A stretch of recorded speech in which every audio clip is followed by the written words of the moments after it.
A todos los amigos de ASCI, gracias por permitirnos participar en esta reunión anual que tiene un tema tan importante como ¿a dónde va Cuba?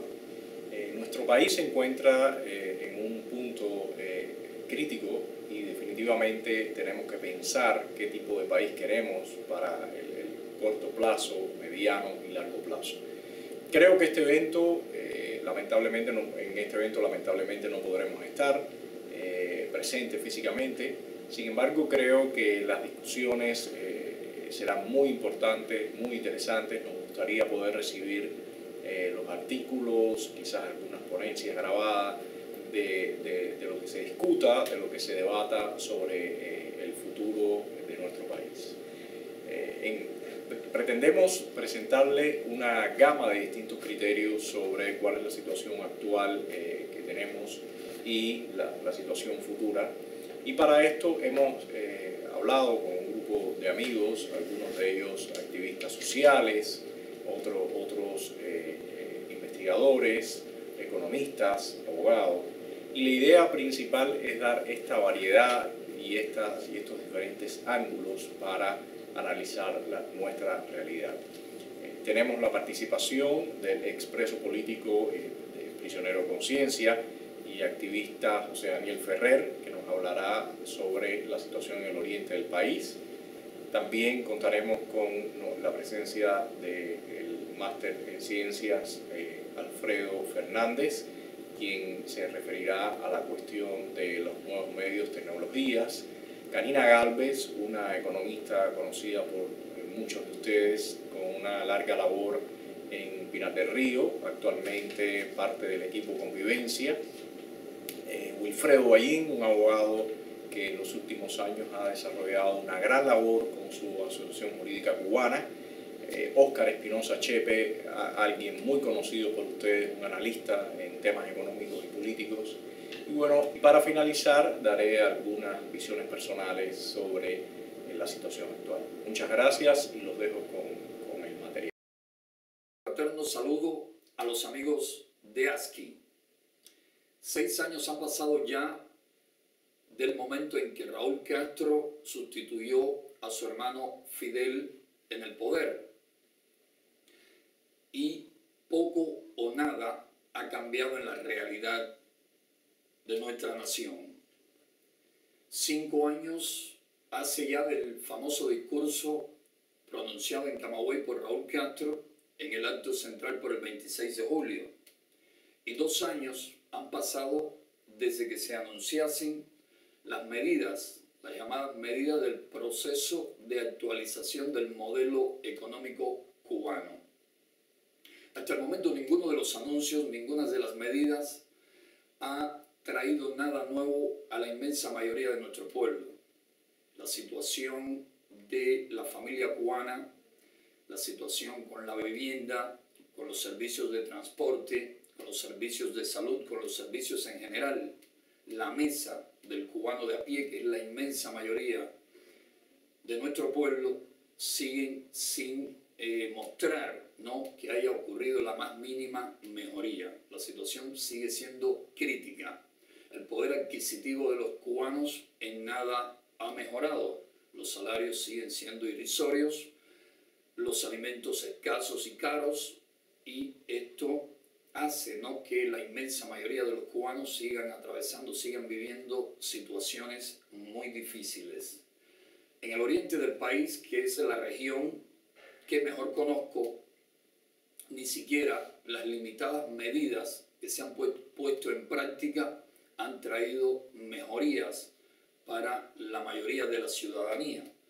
Los negocios que se han abierto han sido pocos y muchos de los que se abrieron en un primer momento, luego sus protagonistas se han visto obligados a cerrarlos. Los altos impuestos, la falta de un mercado mayorista afectan grandemente, ¿no?, el desarrollo de toda iniciativa privada. Sin dudas, Raúl Castro busca ganar tiempo. Sus anuncios, sus medidas, las nuevas medidas que vienen anunciando en cuanto a la las leyes, ¿no?, en cuanto a la inversión extranjera, todo esto es para ganar tiempo. Ellos están conscientes de la grave crisis que vive la nación, pero no están dispuestos a implementar verdaderas medidas que hagan salir a la nación de la crisis en que se encuentran. En medio de esta situación se necesitan de medidas concretas. Por ejemplo, si el régimen castrista ratificara y respetara el articulado de los pactos internacionales de derechos civiles y políticos y de derechos económicos, sociales y culturales, otra cosa fuera. Así sí creo que sentaríamos las bases para que comencemos a salir de la compleja situación en que vive nuestra nación. De ahí precisamente nuestra propuesta, de ahí precisamente la demanda ciudadana por otra Cuba.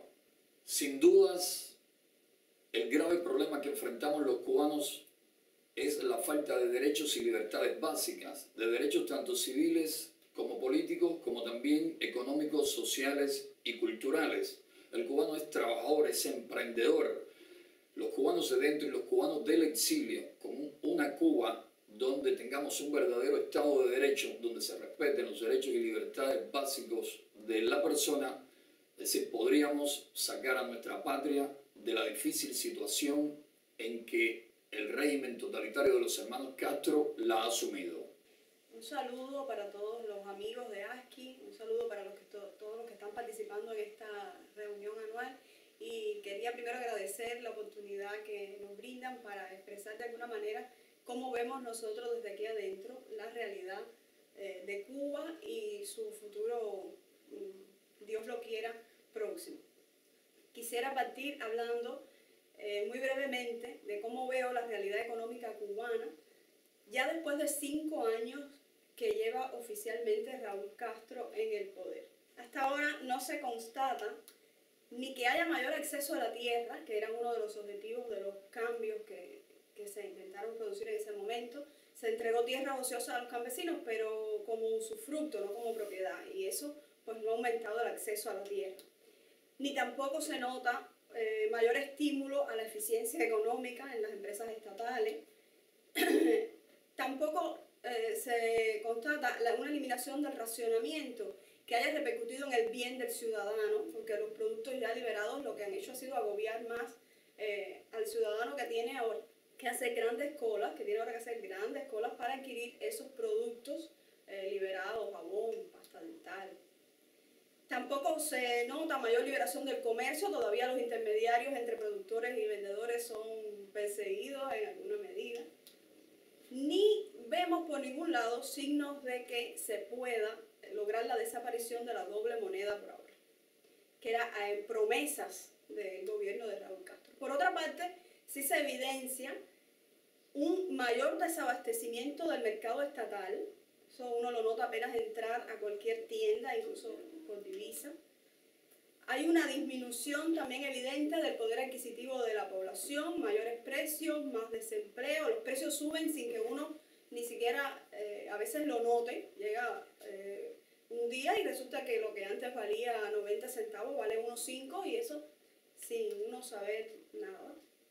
Hay muchas dificultades para el trabajo por cuenta propia, dadas sobre todo por altos impuestos, por la ausencia de un mercado mayorista que ayude a la obtención de las materias primas, que ahora esta situación está agravada por las recientes restricciones aduaneras. Esta era una vía de obtención de materias primas y de productos para trabajar por cuenta propia, que ahora se ve frenada. Y también por la poca demanda, que la gente no tener dinero, pues eso hace que los trabajadores por cuenta propia tengan cada vez menos mercado. El descontento social es cada vez expresado más abiertamente. En lo interno podemos decir que el gobierno insiste en decir que hay una estrategia de actualización de un modelo que evidentemente ya fracasó. Y el pueblo creo que sufre realmente lo que es una falta de estrategia y la falta de resultados significativos de los cambios que se prometieron con los lineamientos. En lo internacional, que también influye en la realidad cubana, más de lo que quisiéramos, parece que Cuba tendrá que prescindir del subsidio venezolano en poco tiempo. La economía china, que era para algunos una esperanza, ya muestra signos de mal funcionamiento. Y por supuesto la crisis global, que de alguna manera nos afecta, aunque no sea muy directamente, pero las remesas por lo menos han disminuido producto de esta crisis. ¿Hacia dónde va la economía cubana? Es una pregunta bien polémica, pero que ojalá que cada vez nos hagamos más. Yo quiero decir mi opinión situándonos en 3 escenarios. 1. Suponiendo que el gobierno promueve cambios económicos esenciales sin cambio político y social, al estilo China. Otro escenario sería si el gobierno decide no promover ningún cambio esencial, o sea, solo cambios cosméticos como hasta ahora. Y otro escenario podría ser para la economía cubana que se produzca el cambio político antes que el económico. Veamos el primer escenario.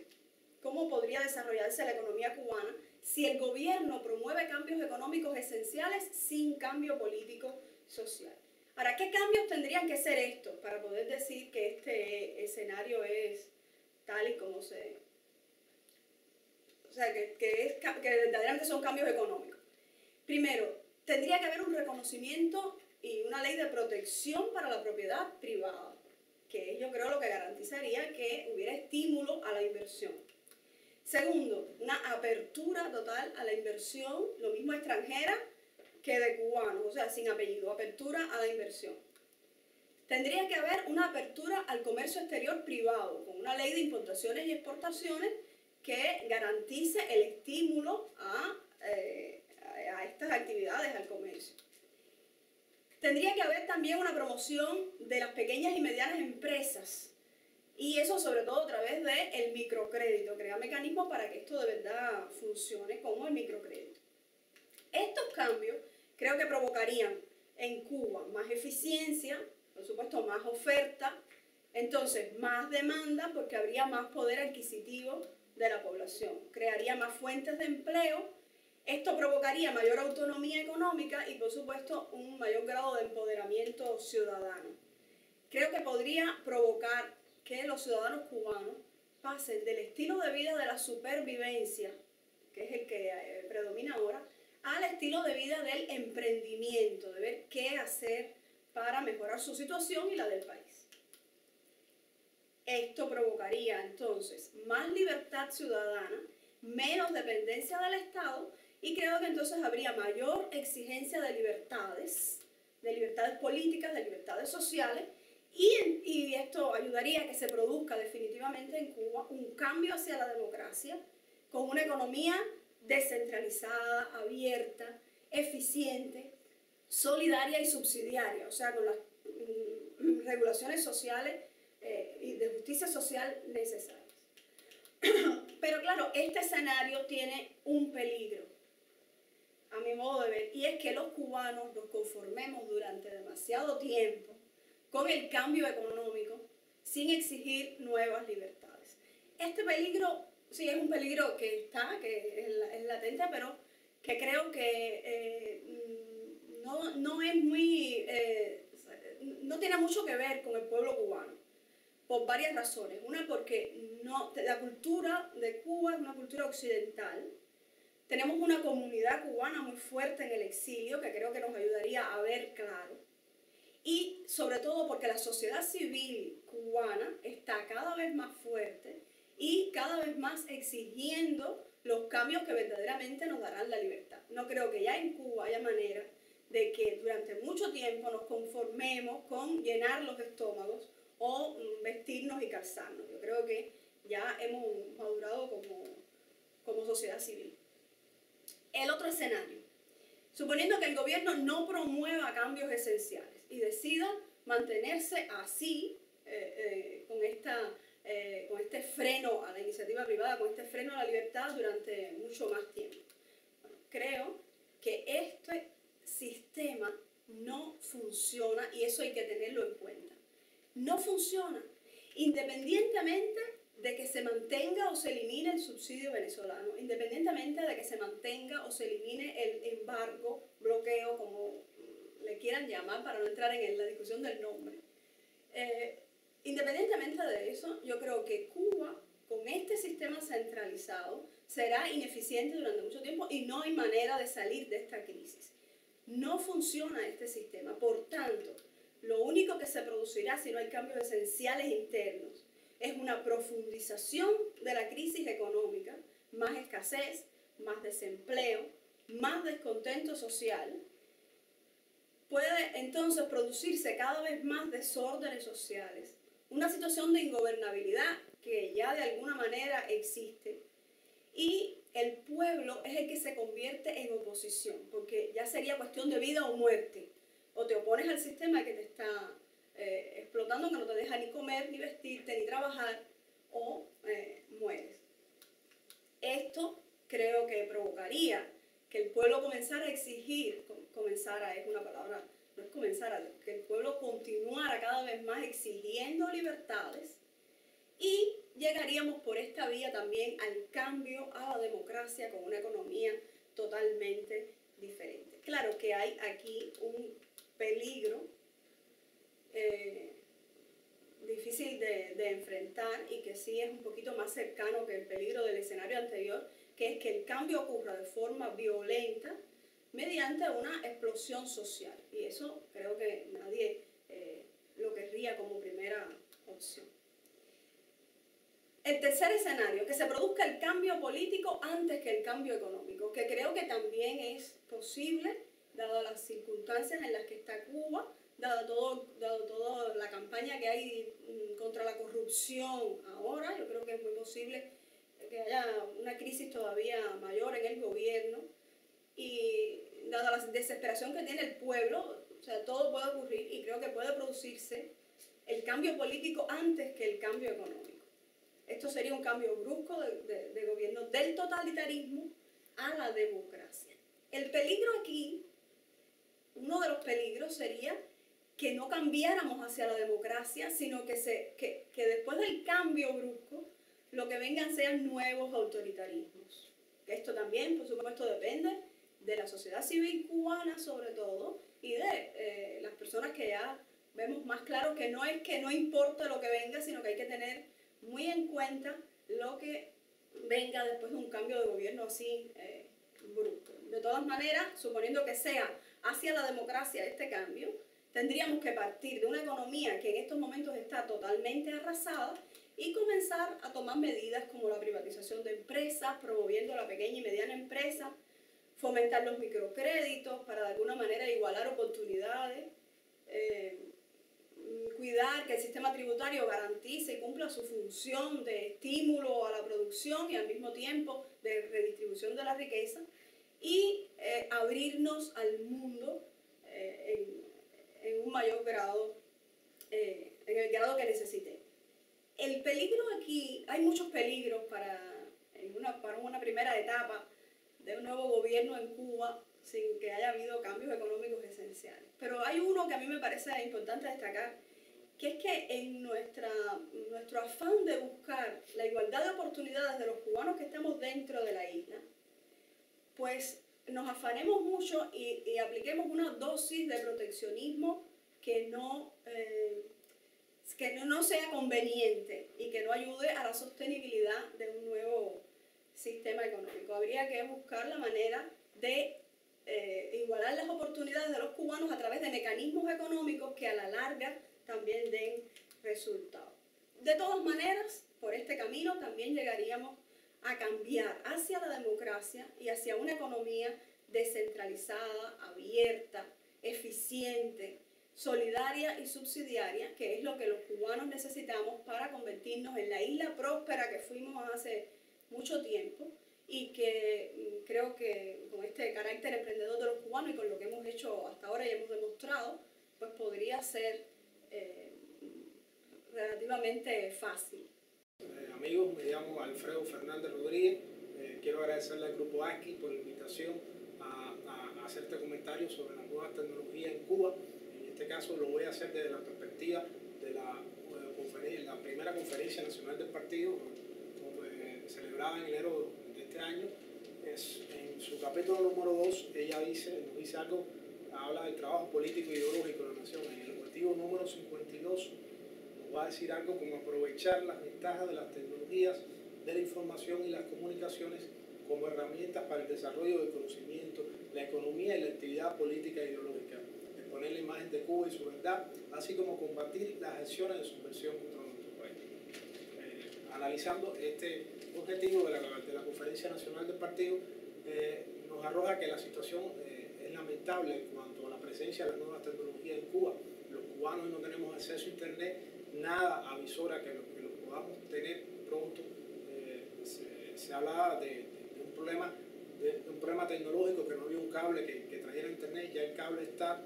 Incluso el ministro de Ciencia, Tecnología y Medio Ambiente de Venezuela, al parecer en un desliz dijo que este cable estaba en funcionamiento, y aún los cubanos seguimos negados a entrar a las redes. Pienso que esto lo único que ha logrado es que el país se siga atrasando, contribuya a que Cuba siga siendo un país más subdesarrollado, puesto que por Internet hoy los estudiantes cubanos que ya están teniendo problemas muchas veces para conseguir literatura, sobre todo los estudiantes de medicina que tienen graves problemas a la hora de conseguir los libros, ahí pudieran acceder a estos libros de forma gratuita. Y no solo a eso, sino que pudieran obtener conferencias de los profesores más capacitados para todo el país, pudieran incluso interactuar, estudiar, conocer mejor sobre enfermedades. Esto por poner un caso, ¿no? Hablo de los estudiantes de medicina, pero puede hacerse con todos los estudiantes. Los trabajadores por cuenta propia no pueden disfrutar de las ventajas de las nuevas tecnologías, de la información y las comunicaciones en su negocio. Vamos a ver el caso de Internet, y les voy a hablar también del caso de la telefonía móvil, cómo esto se nota aquí, ¿no? En Internet, aunque muchos se pueden anunciar en ello, usted pone en Casas Cuba y van a salir miles de casas de alquiler y van a salir paladares, pero esto no significa que usted pueda interactuar con ese dueño de esa paladar, que usted pueda interactuar con ese dueño de esa casa de una manera en tiempo real, ¿no? Sencillamente usted acude a un anuncio y ya basta, ¿no? Y por otra parte, estas personas, el dueño de una paladar, el dueño de un restaurante paladar, ante una oferta especial no me va a poder avisar a mí nunca, porque no tiene forma, no tiene un servicio como WhatsApp. Aunque hay mensajería, pero la mensajería es muy cara, $1, ¿vale? Seríamos con $1 mandarle un mensaje a cada cliente, y eso sería muy costoso, no tendría sentido. En otra esfera, tenemos una esfera de la sociedad civil que ha sido la que más se ha identificado a la población con las nuevas tecnologías de la información y las comunicaciones, por las posibilidades que esta da de dar a conocer la verdad del mundo, la verdad de Cuba al mundo, qué está pasando en Cuba. No lo digo yo, lo están diciendo varios teóricos que estudian el tema de Cuba, que lo mejor de Cuba hoy está en el blog. El mejor periodismo cubano ha migrado a los blogs. Ahí se está haciendo. El periodismo de papel duro ha caído en un estancamiento que es casi imposible leerse un periódico hoy en Cuba y encontrar alguna información que valga la pena, ¿no? Son meros promotores del Estado cubano. Cada día que el pueblo cubano esté sin Internet, sencillamente Cuba se está demorando de entrar en la contemporaneidad. Y esto es grave, ¿no? Si el gobierno revolucionario le dio un ejemplo al mundo en el año 62 haciendo una campaña de alfabetización donde se acostó todo, es una pena que hoy se le niegue la entrada a este país a Internet. La campaña de alfabetización tecnológica que habrá que hacer para conectar al país a Internet, o sea, para que la gente sepa usar Internet, va a ser mucho más costosa que aquella campaña de alfabetización de 1962. Yo creo que en mi visión es criminal negarle la entrada a un país a Internet. Cuba firma hace poco el documento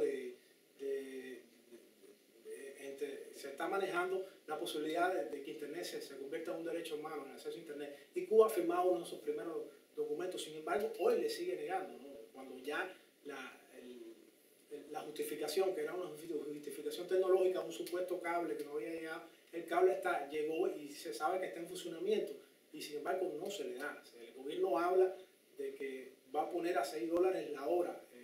Hace unos días atrás se dijo en el periódico Gramo, y lo cual me parece algo espantoso, ¿no? Porque $6 es casi la mitad del salario de algunos, es la mitad del salario mínimo en Cuba, ¿no? Entonces serían Internet, tener la las 24 horas saldrían alrededor de 4.300 cubos, lo cual es una cosa, es una burla, ¿no? A un pueblo que gana mucho menos de $2 diarios.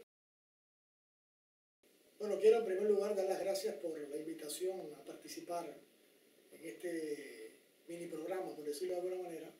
Mi nombre es Wilfredo Guayín Almeida, soy licenciado en Derecho, dirijo la Asociación Jurídica Cubana acá dentro del país.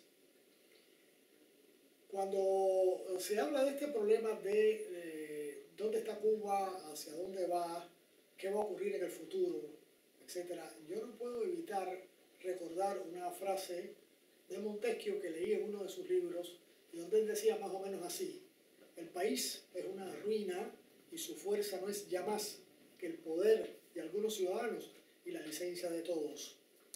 Por supuesto, Montesquieu dijo eso refiriéndose a la Francia de su tiempo, pero a mí me parece que esas palabras tienen vigencia en la Cuba de la actualidad, porque cuando Montesquieu dice que el país es una ruina, pues bueno, yo lo traigo a la realidad cubana y miro a mi alrededor y constato eso mismo.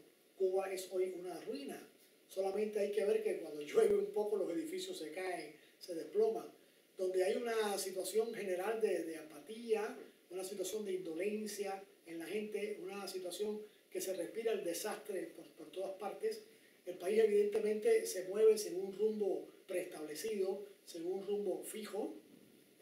Nadie puede decir a ciencia cierta a dónde va el país.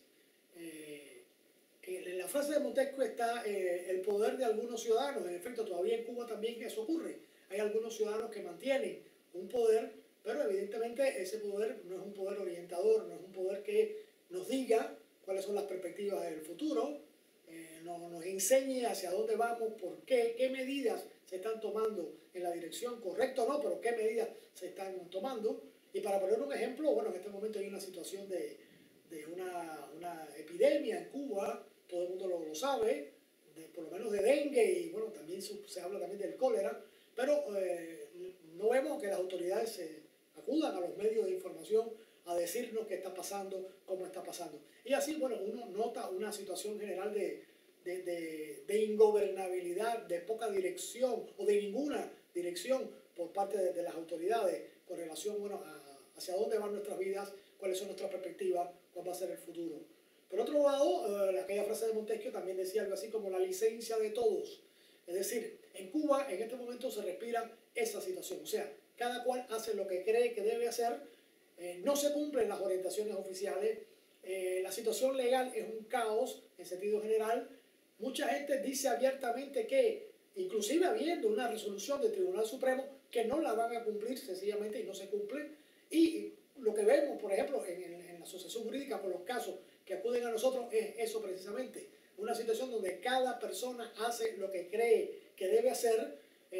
Las cosas que pasan de corrupción en la vivienda son increíbles, las cosas que uno ve, y evidentemente lo que vemos es un estado de caos generalizado que nos lleva a pensar que, bueno, que la situación va a depauperar o ya está en una situación ya límite, y donde, bueno, lo que sí no sabemos es lo que va a pasar cuando ese límite se supere, porque evidentemente estamos prácticamente en una situación de ingobernabilidad en el país. Eso es lo que a nosotros nos parece desde nuestra percepción en la Asociación Jurídica Cubana.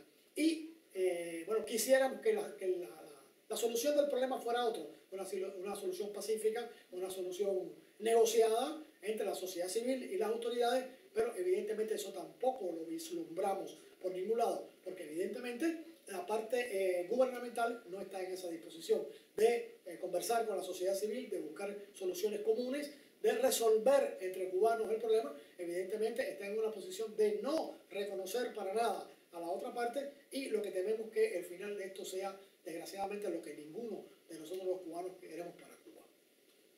Guayín, habla si quiere de la demanda, de lo de la campaña, de esto, porque ahora mismo lo puedo enganchar de sí, ahí, sí. Precisamente en esa dirección es que un grupo de cubanos han entendido de que deben buscar una solución antes de llegar a tocar el fondo definitivo, y para que la cosa no transcurra por el camino que nadie quiere, es buscar una solución pacífica al problema, y han acudido a algo que nos parece en general oportuno, que es los pactos de los derechos civiles y políticos y el Pacto de los Derechos Económicos, Sociales y Culturales de la ONU que Cuba firmara en el 2008. Y en ese sentido se está haciendo una campaña y se va a hacer una campaña grande, una campaña nacional, con el propósito de instar a las autoridades cubanas a que opten como solución de los problemas del país precisamente eso, la intronización y la ejecución de los pactos de la ONU, que nosotros creemos que fuera una solución correcta, una solución pacífica, una solución apropiada a los problemas que tiene la nación, para que en un plazo relativamente breve salgamos de la situación catastrófica que estamos en este momento. El problema está en que si las autoridades, una vez más, van a hacer oídos sordos a este reclamo y van de nuevo a cerrar todas las puertas posibles a una solución pacífica a los problemas que la nación confronta. Eso solamente el tiempo podrá decir cuál va a ser en definitiva la solución al problema general de todos los cubanos. Han pasado 5 años de la famosa intervención del presidente Raúl Castro cuando habló de transformaciones estructurales y de conceptos. Así también han pasado 2 años donde reconoció que el país estaba al borde o está al borde del precipicio.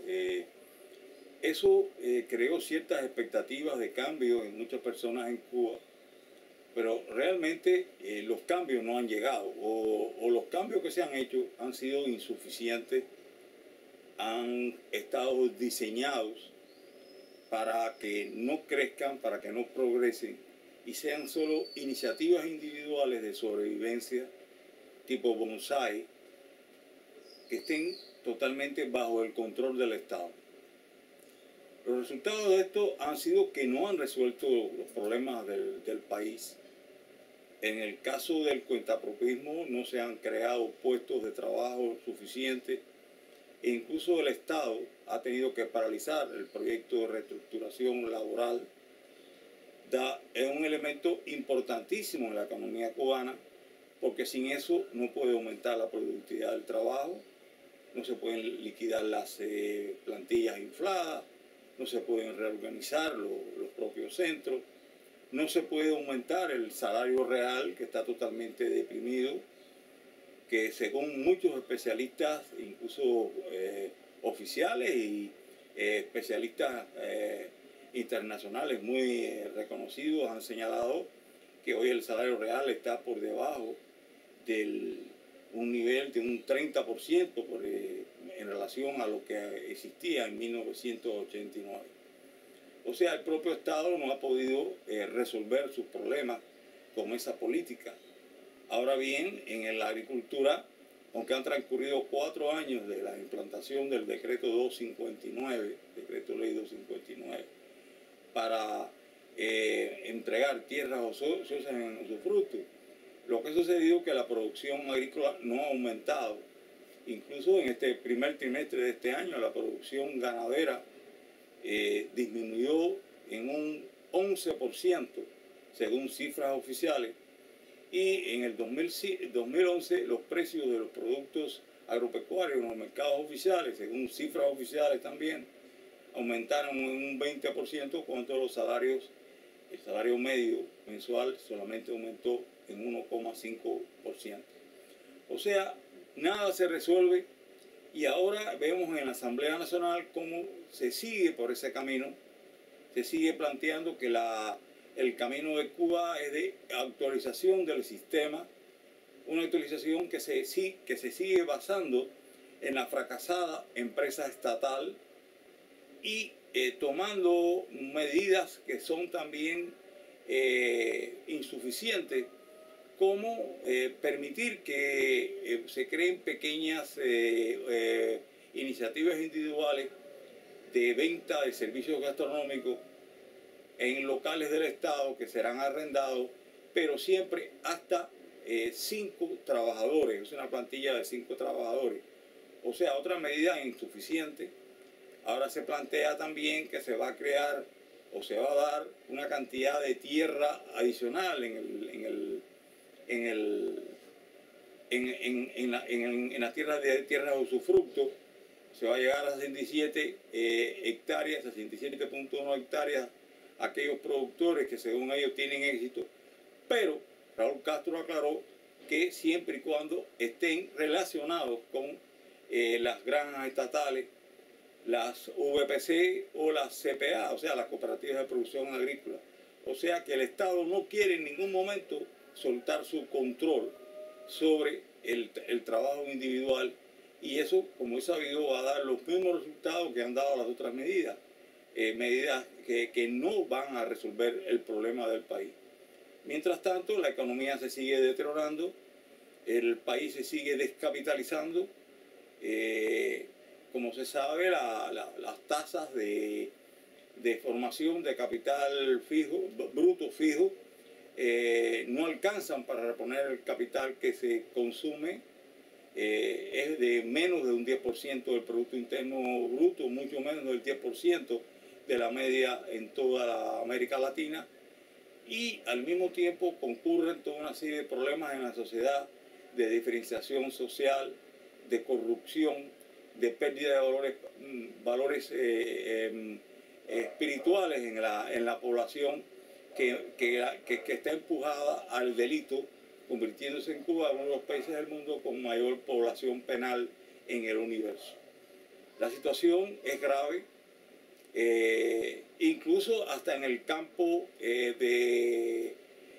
demográfico, con una población que envejece con una velocidad extraordinaria, producto fundamentalmente de que las familias en estas condiciones no quieren reproducirse. La tasa de natalidad se ha reducido en un 65%, y ya vamos con una tasa de envejecimiento de un 18,1% en el 2011, o sea, de personas mayores de con 60 o más años de edad.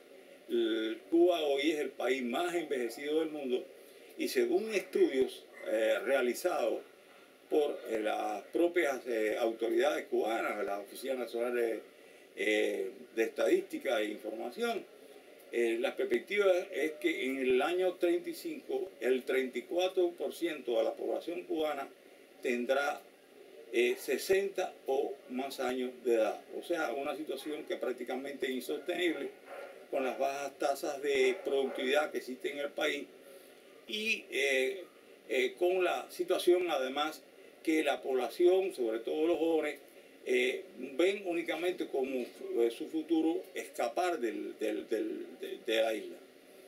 Datos oficiales han señalado que en el periodo 2000-2010, más de 340.000 personas como saldo migratorio se fue del país. Eso que equivale a 3 años de nacimiento. Por eso incluso es ridículo que el gobierno empiece a hablar de leyes migratorias, cuando sabe que si facilita la salida del país, sobre todo a los jóvenes, quita la tarjeta blanca, la estampida que va a haber en Cuba va a ser tremenda. Y por eso promete una ley migratoria que nunca llega y nunca llegará. Si acaso lo que permitirán será la salida de las personas de 60 años y más, para quitarse esa carga económica. En estas condiciones el futuro que vemos para Cuba es terrible. El empecinamiento del gobierno a tomar las medidas que necesita el país es muy grande. Ellos no quieren incluso ni hacer las reformas económicas que se hicieron en China ni en Vietnam. Ellos lo que quieren es, su meta es preservar el poder a toda costa y a todo costo, sin importarle que el país va en un descenso al precipicio, como incluso en un momento determinado, decíamos anteriormente, el propio presidente reconoció. La situación es terrible, y el futuro de Cuba cada día lo vemos más negro. Muchas gracias por esta oportunidad. Como habrán podido apreciar, existe un consenso sobre el momento crítico que estamos viviendo en nuestro país. A pesar de que muchos medios de prensa, tanto nacionales del gobierno cubano como extranjeros, han querido mostrar que en Cuba existe un proceso de transformaciones, la realidad ha dado al traste con ello. La situación económica es crítica, el país no logra articular, el gobierno actual, el poder actual no logra articular ningún modelo o ningún plan a futuro, ni siquiera a mediano plazo, y esto evidentemente se hace cada día más notable. La situación en general del pueblo cubano en la mesa, en la vida, es cada vez más difícil, y la descapitalización, tanto financiera como humana, dentro de las esferas del poder, es extremadamente visible. Tenemos un grupo anciano, con un pensamiento anciano, que definitivamente no entiende cuál es la dinámica de las sociedades modernas, contemporáneas, y esto es un gran lastre. El gobierno, principalmente manejado por militares, creen que articulando o ajustando una cadena de mando al estilo y con la visión militar puede resolver los problemas que vive el país. Evidentemente esto es una falta de conocimiento total de cuál es la dinámica que debe regir a la sociedad. Es por eso que no creo y no veo bajo ninguna circunstancia que este grupo que actualmente se encuentra en el poder y que está manejando el país pueda llevarnos a un camino que se revierta en más prosperidad. Necesitamos un cambio radical, necesitamos un cambio profundo que vaya y barra tanto todos los aspectos, tanto políticos como sociales, como económicos, y es por ello que estamos promoviendo la demanda ciudadana por otra Cuba. Creemos que los cambios que se pueden dar en nuestro país deben ser cambios que contengan a toda la sociedad, deben ser cambios integrales, y esa será la única forma que tanto la economía o cualquier otro sector de la vida de la nación podrá cambiar, podrá moverse en la dirección que todos esperamos. Les agradezco esta gentil invitación, y nuestro interés, nuestro profundo interés es poder ampliar cada vez más los canales de comunicación, los canales de intercambio, pues creemos que la Cuba del futuro va a necesitar del conocimiento, de las experiencias, del ímpetu de todos los cubanos, ya sea dentro o fuera de la isla. Gracias por esta oportunidad de intercambio, de colaboración, y esperamos que las puertas queden abiertas para mucho más. Nuestro interés es que la Cuba del futuro sea construida por todos los cubanos que estamos dentro, que estamos fuera, con nuestras experiencias, con nuestras visiones, y este tipo de trabajos es sencillamente plantar una semilla para el mañana. Gracias.